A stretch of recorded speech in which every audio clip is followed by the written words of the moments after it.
So, what is genetic engineering?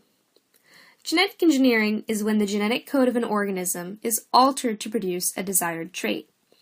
This is done by taking the gene from one and inserting it into the DNA of another to get the wanted end result. To get a better sense of how this is done, let's first understand how DNA works. In any living thing, the DNA acts as the instruction manual for the body.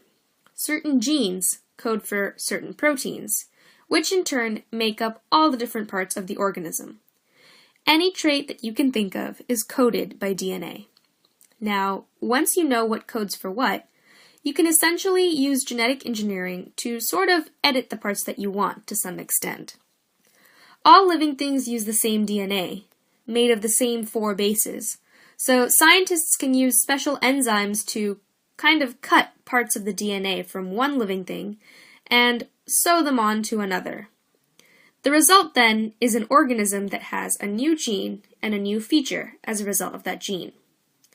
Now, there are many examples where genetic engineering is used, but we're going to use a very specific medical example to understand this concept better. Humulin, a medication used for diabetics, is created with genetically modified bacteria. Humulin can be given to diabetic patients who lack the insulin they need.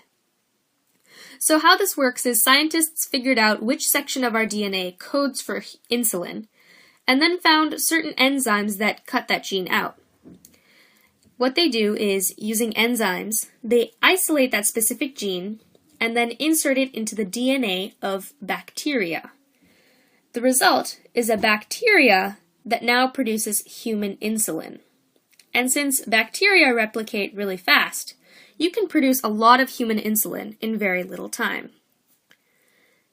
Now, this is great.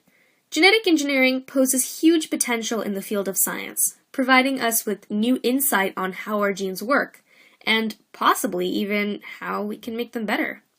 However, there's also a lot of controversy in respects to certain things about genetic modification, specifically genetically modifying our food.